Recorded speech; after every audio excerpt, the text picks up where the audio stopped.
Good morning students. आशा करता हूँ आप अपने घर पर कुशल पूर्वक होंगे। आज का हमारा विषय है गजानन। आज का हमारा विषय गजानन मुक्ति बोध द्वारा रचित कविता का एक अंश हम करते हैं, जिसका शीर्षक है सहर्ष स्वीकारा है। वैसे तो गजानन मुक्ति बोध द्वारा लंबी लंबी कविताएं लिखी गई, लेकिन यह उनकी सबसे छोटी कविता है जो कि जीवन के संघर्षों के बारे में हमें बताती है कि मनुष्य चाहे किसी भी परिस्थिति में हो, चाहे उसके जीवन में कैसी भी कठिनाइयाँ आए, उसको सुख दुख हमेशा ही समान समझने चाहिए।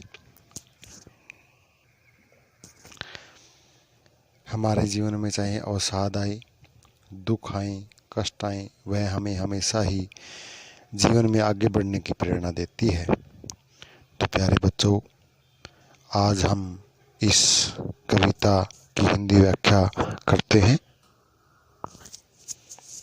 प्रिय बच्चों, सहर्ष स्वीकारा है, जैसे आप देख रहे हैं।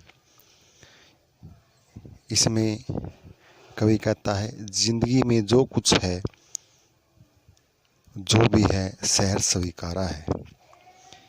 इसमें कवि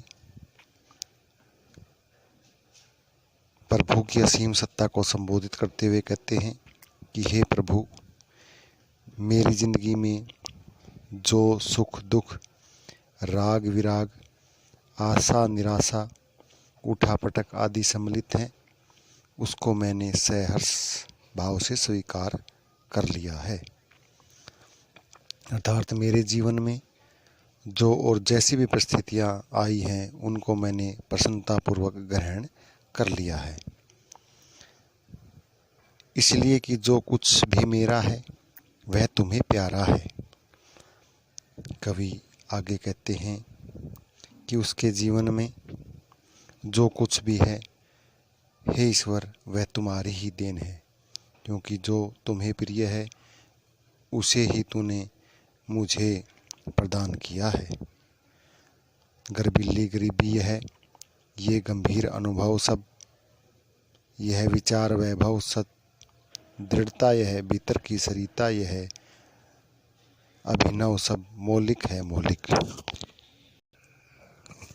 हे प्रभु, मेरे जीवन में सब कुछ मूलभूत एवं अनिवार्य है। यह गर्व से युक्त गरीबी, ये जीवन के गंभीर अनुभव, विचार रूपी ऐश्वर्य, श्रेष्ठ विचार, दृढ़ता, नवीन आंतरिक सरिता, यह सब कुछ मौलिक है। इसमें बनावटी या गढ़ा हुआ कुछ भी नहीं है। आगे कवि कहते हैं, इसलिए कि पल पल में जो कुछ जागृत है, ऐपलक है, संवेदन तुम्हारा है। इसमें कवि कहता है कि जो कुछ भी प्रकाशित होता है, यह वास्तव में अदृश्य रूप में तुम्हारा ही संवेदन है, तुम्हारे ही सुख दुख की अनुभूति है, जो दृश्य रूप में प्रतिक्षण आंखों के समक्ष रहती है। हे प्रभु, यह गोचर जगत आप ही के द्वारा निर्मित है, जिसमें प्रतिपल आप अदृश्य रूप से विराजमान रहते हो। तो प्यारे बच्चों, पहले पैसेज का ये अंश हमने पूरा कर लिया है। अब सेकंड पैसेज को हम शुरुआत करते हैं। प्यारे बच्चों, आगे कवि कहता है, जाने क्या रिश्ता है, जाने क्या नाता है, जितना भी उड़ेलता हूँ भर भर फिर आता है। इसमें कवि ने प्रभु को संबोधित करते हुए कहा कि हे प्रभु, मैं नहीं जानता कि मेरा आपके साथ क्या रिश्ता और नाता है, मेरा आपसे क्या संबंध है, इस बारे में मुझे कुछ भी पता नहीं है। दिल में क्या झरना है, मीठे पानी का सोता है, भीतर वह ऊपर तुम। इसमें कवि आगे कहता है कि दिल में न जाने कौन सा प्रेम रूपी झरना मौजूद है। मैं इस झरने को जितनी बार भी खाली करता हूँ, वह बार बार फिर भर जाता है। कवि कहता है कि आपके प्रति मेरे हृदय में प्रेम रूपी झरना प्रभावित है। मैं बार बार प्रयास करके खाली करना चाहता हूँ, लेकिन फिर वह दोबारा से भर जाता है। मुस्काता चांद ज्यों धरती पर रात भर, मुझ पर त्यों तुम्हारा ही खिलता चेहरा है। इसमें कवि कहता है कि मैं आपके प्रति अपने हार्दिक प्रेम को कम करना चाहता हूँ, लेकिन ये कम होने की अपेक्षा बढ़ता ही जाता है। मेरे भीतर तो मीठे पानी का सोता या झरना मौजूद है और बाहर तुम विराजमान हो। कि जिस प्रकार रात्रि में मुस्कुराता खिलता हुआ चंद्रमा मौजूद रहता है, उसी प्रकार हे प्रभु मेरी आत्मा पर आपका ही चेहरा स्वरूप खिलता रहता है।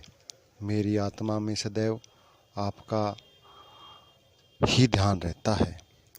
तो प्यारे बच्चों, आज के लिए ये 2 पैसेज आप ध्यानपूर्वक इनकी व्याख्या सुन करके आप इसे अच्छी प्रकार से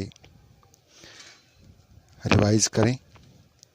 अगर किसी भी प्रकार की कोई आपको दिक्कत आती है तो जो गूगल मीट पर आपकी मीटिंग है उसमें आप उसको पूछ सकते हैं और अपनी जो भी क्वेरी है उसको आप लें, और ज़्यादा से ज़्यादा आप गूगल मीट का लाभ उठाएं। हर एक स्टूडेंट ध्यानपूर्वक इन सभी मीटिंग्स को अटेंड करें। धन्यवाद।